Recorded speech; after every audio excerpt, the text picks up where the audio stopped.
On today's episode of PJ and the Beard, we're going to do an unboxing and a quick look, and the Beard is going to tell you what we're going to quick look about. So we have a box here? A true unboxing, not like some of the fake ones that have happened here because somebody's curious. Pat says it has not been unboxed. I tend to believe him because it's been sitting down here for a week or two. We were still diving through other things. This is from Swindler Effects. So if you go back, we did an interview with Drew Swindle a while ago. And he went through a bunch of the pedals that he's doing with us. He's doing some awesome stuff. Go check out that video. Great guy. Yeah. Great customer service. We know firsthand. You'll find out about that in the interview. And so far, we have the Red Mountain Tremolo and the Golf Course. Both fantastic pedals. So we're pretty excited, even though we've had it sitting here for a little bit, to open this box.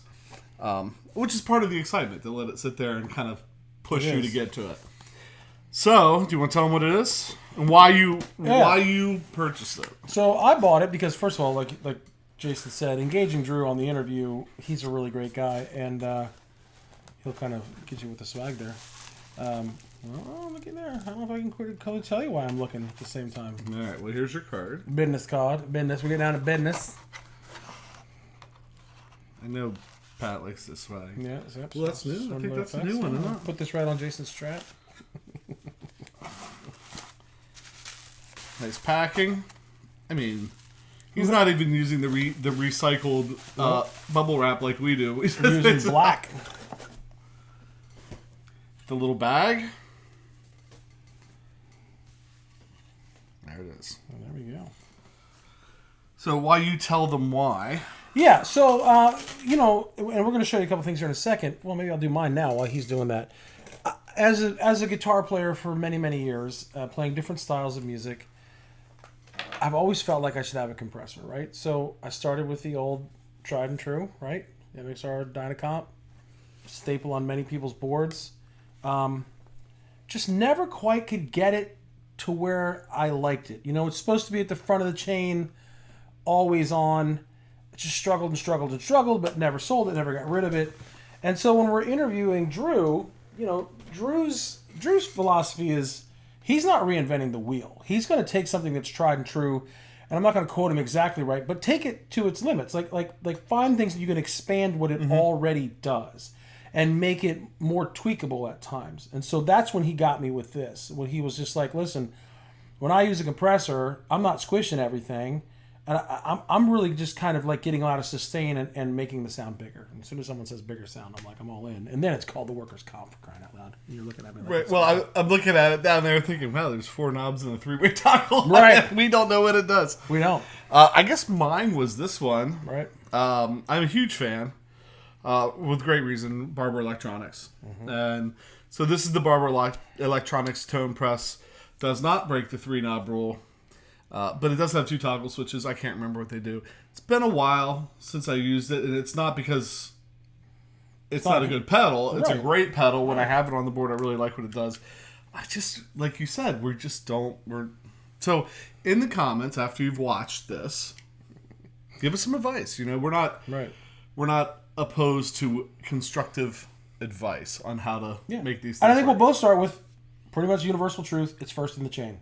Outside of that, we're like, okay, we're going to just twist knobs, right? So that's why we got it. And Drew was kind enough to help us get it. We still paid because we all, honestly, after we interviewed him and talked to him, and even though we have 2 of his pedals, we're like, this is the kind of guy we want to support. So reached out to him, and I should have worn the shirt and whatever we got tonight. But great guy, like Jason said, go listen to the interview. Brew a pot of coffee, though, because Caddy Chathy here may have gotten his chat on, and it's probably our longest video. And I think we caught Drew on a night that he had some free time, which was cool.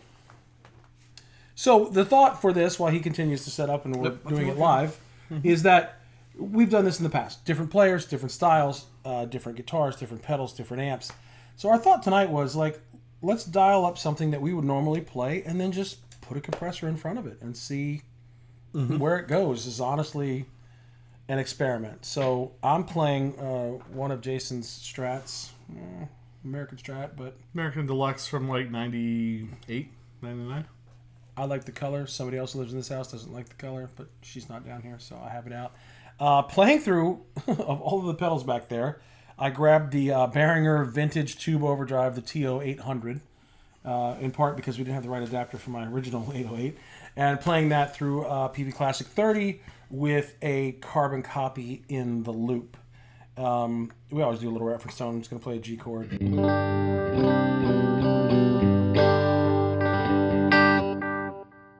So that's what you get. Mm-hmm. We're both like, now what? He's looking at me like, now what? Well, now we set everything at 50 and we turn it on. He masterminded this one, yeah. So like, let's go. I guess everything at 50. Yeah. But I guess we can tell them what the knobs are. You got across the top. Ha-ha! Yeah. Compression, attack, level, release, bright, on, off, on. So there must be... Turn the bright on, turn the bright off. Yeah, there you go. We'll leave the bright off. Look at me. Well, it's you said on or off. That's off. Okay. See, look at us. All right. And then engage. Yes. Set to stun. All right, so how about I play what I'm actually going to play like one time, and then you engage, and so they can hear the difference. Because I just played a random G chord, and we talked for an hour after that. Okay. So I think this is what I'm going to play.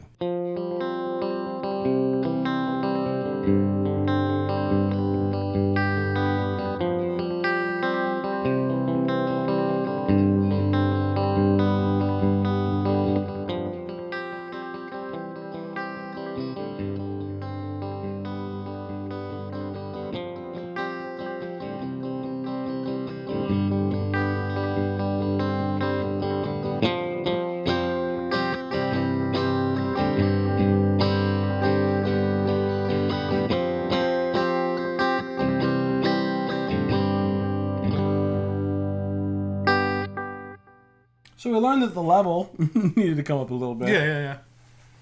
Straight up and down wasn't unity, so... Yeah, so that's pretty comfortable. That's kind of unity-ish, right? Mm-hmm.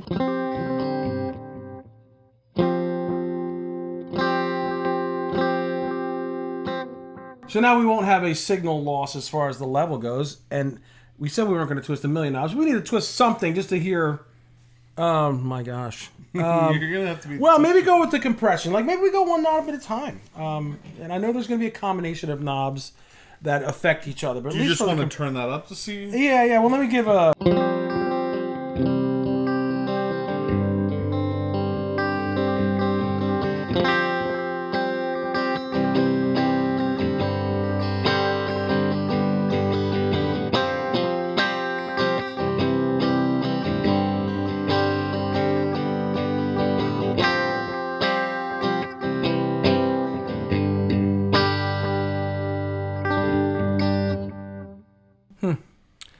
So a lot of times it's the attack and release that are... So maybe we take the compressor above there and then the attack and release. So maybe start by... And I'm going to be honest with you. I don't really know. I haven't spent any time with compressors, so I'm not really sure what's happening attack and release. So what do you think? I'm going to... See, this is going to be fun because we haven't been flamed in a while and look out, here it comes. I think the attack is like... when you hit it initially, that it holds it down so that it's more of an even, and then the release is how long it holds it, like so you can get more of a sustain. I think as the so release. If we increase the release,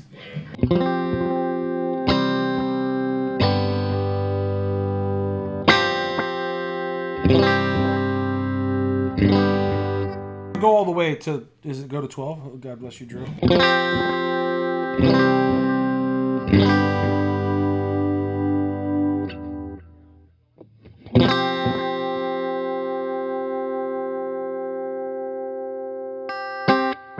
So that's how long it's going to sustain, and I think the attack is how much it's going to squish that initial hit. This is good at 12, the sweet happens.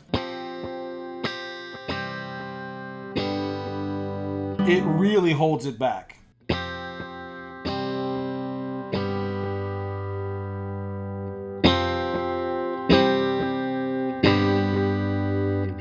So what Drew was saying, the way he uses it, is not to compress the attack, but to get the sustain. So he would probably have the attack set, guessing, kind of low, and have the release kind of high.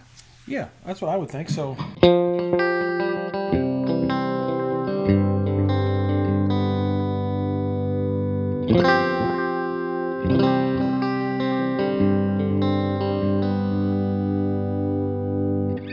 So I already like it in that setting because immediately you could hear it almost opened. It bloomed a little. And you can almost hear like a chorusy effect to it.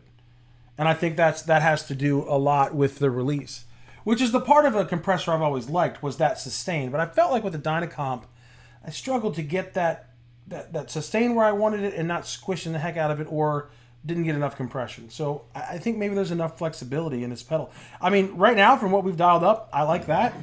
Your delay, it's almost like it's attacking the first note, compressing the first note enough that the first note of the delay pedal sounds like it's almost jumping up higher.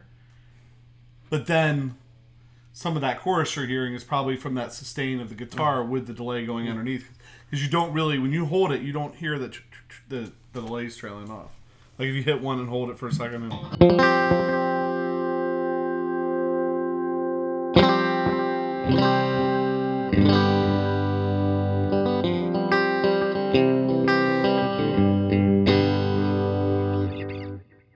Yeah. So I guess the only thing before do that.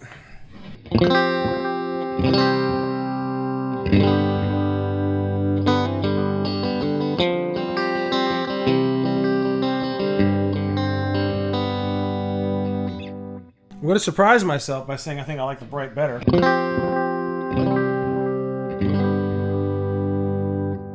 Because I'm generally the guy that needs to brighten things up, and I don't. So I'm going to flip it back. Oh, let's go over here, and just back here, and then I don't know.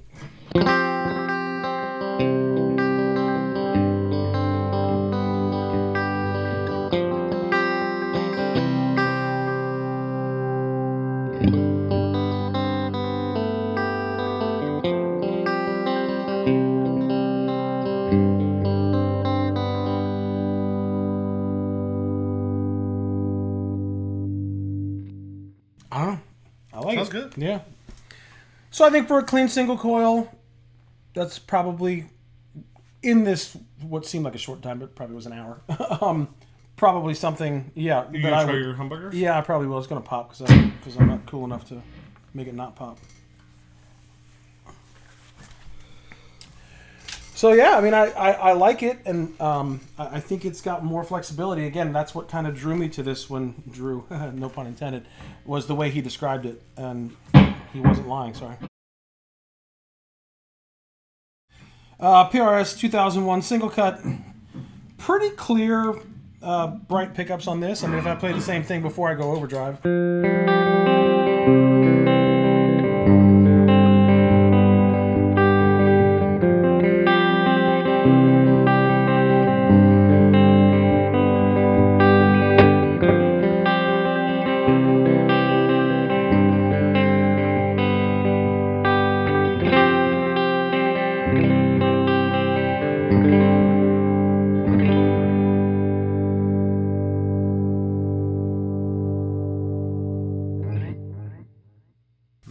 Yeah. All right. So, with the vintage overdrive, probably I don't even know what I'm going to play here. I might play some chords and maybe some single note stuff, but let's go.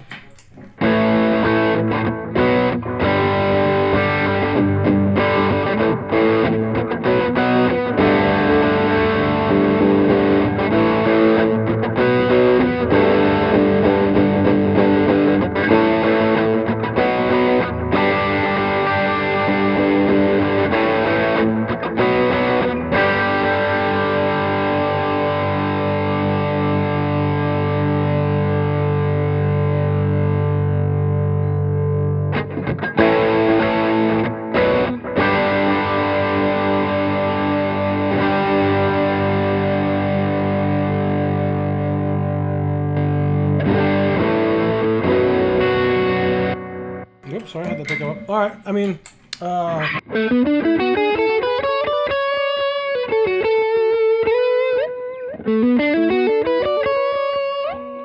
I'll play that and then just turn it on after that.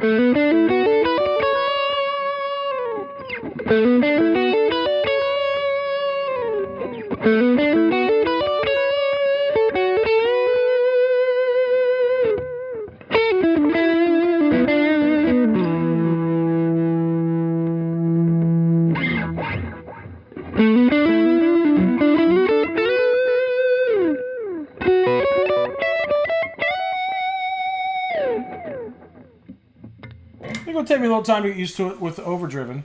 But I definitely liked it for clean, and that's been part of my situation is like get it somewhere where I like what it does with the big open chords, chorusy chords, and then when I kick on a drive, I'm not sure. So it would take a little bit of time to kind of dial it up. Truth be told, I wasn't totally thrilled with my sound before we plugged it in tonight. We're living a little bit of time crunch, so it's good. It's a great pedal. We'll probably take a deeper dive at some point into it. Maybe see if there's any other features we need to know, but pretty straightforward. I feel like we're running down this. Yes. This. Yeah. So we did the unboxing, a quick look at this, and one of the things that, when you're doing this on the fly, we kept pushing this push knob way up higher than we probably should have, but it sounded so cool. But everybody was like, well, you had the push knob up the whole way. Well, so and in the room, the push knob from here kind of had a chance to like open up right next to the speaker where the microphone was. But I liked it. It was cool. Yeah. So we didn't probably do the JHS justice. Probably not completely doing this justice, but we can come back. I see a potential there for sure. So now this is where we make more popping noises, and you're gonna stratify it and play some funky diddle kind of. You're gonna beard it up. So we've gone ahead and switched it over, right? So I'm plugged into it now, with a Strat going into a Fender Hot Rod Deluxe, which sounds something like.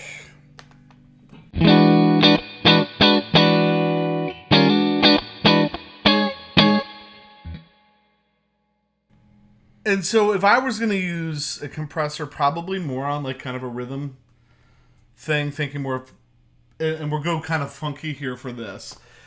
What I would want it to do, not so much the sustain thing, I think, more of the squashing it so you're, the exact reason that I don't use a compressor, right? Like, because I want to be able to play dynamically. I want to be able to play soft and have it be really soft. I want to be able to hit it really hard, dig in, and have it get loud. But what a compressor can do is take that away from you by bringing the highs and the lows kind of into the same. So if you're doing something like a funk rhythm, it will kind of smooth it out.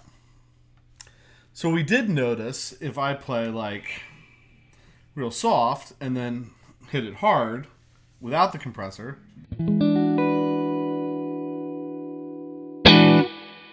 there's a big difference. Pat turns the compressor on. The difference isn't as much. So if we get into something where we're really chugging along, it should even it out a little bit. And so maybe just chug it on that E chord a little bit, and then you can hit that on. Yep.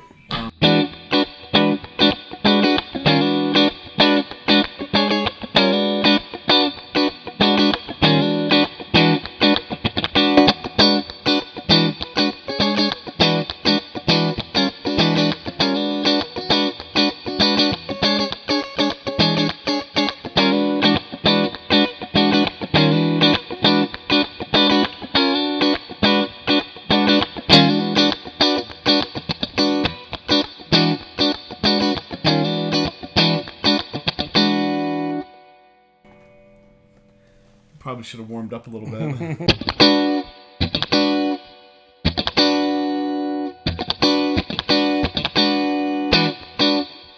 That's the problem with being the cameraman, the producer, the key grip, the editor, the turn the lights on guy. You don't get to play. So that's cool how it does that. So that's like a good spot to kick that on if you're doing something. That would be a good spot for me anyway. Right. So then we said too that we're going to play, I guess we're getting ready to play out on this. So an unboxing and a quick look, our quick looks are always kind of long. But we'll come. I think on this one we're gonna have to come back. And so my recommendation to Pat was like, take it, put it on your board, leave it there for 2 to 3 months, and then let's come back to it when we know it a little bit better. When you know it a little bit better. Yeah, maybe I just have to accept the fact that maybe I'm not going to be an always-on compressor guy, but to have a compressor that has this much flexibility, maybe I turn it on when I'm doing my clean picking chorusy stuff, and maybe you hit it when you're doing funk. But maybe we don't have it on all the time. Maybe we're never going to get to that. If you have those moments in your set where you're playing behind somebody that's maybe speaking or something, Because one of the things I would struggle with that is hitting those big kind of clankers. Right, It's right. like, that might be a nice thing, but we'll leave it at that. So you're saying this removes mistakes? I'm going to put 2 on my board. So I'm going to turn that up a little bit. You're going to play this riff. Before we play the riff, so I think what we're going to do, he's going to play chords. I'm going to play with this over. This is going to be way out of my comfort zone because it's Strat, compressor, delay, hot rod. We grabbed the Yellow Fall by Donnor, which is a little cheap analog delay. No Barber direct drive. No direct drive, nothing. I'm on a Strat and I have no drive, so this is a little bit of a stretch Basically, for a me. pantless Jason's about to play right now. And then we'll switch the compressor back to Pat. I'll play the chords and let him take it out. But before we do that, we have new content coming out, hopefully better than this. Sorry, Drew. Sorry. We'll come back, Drew. New content coming out every Saturday, every Wednesday, 12 o'clock. A lot of times there's a premiere, so we're hanging out to talk with you, chat with you, answer questions if you have them, or maybe get some advice from you on how to use a compressor. And over on Instagram and Facebook at pjandthebeard. And we are definitely like kind of previewing and throwing out some of the upcoming things that are coming up. So if you want to know what's happening or what's coming up, check those places out. Subscribe, hit like, and notifications to know when these things are coming. And with that, I'm PJ on behalf of the Beard, reminding you, no matter what you hear, you never have too much gear.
I know we're not supposed to talk because we're going to play it out, but that really brings out the stratiness there. Would you go to 2 at one point? Did you go to 2? 4. 4, yeah.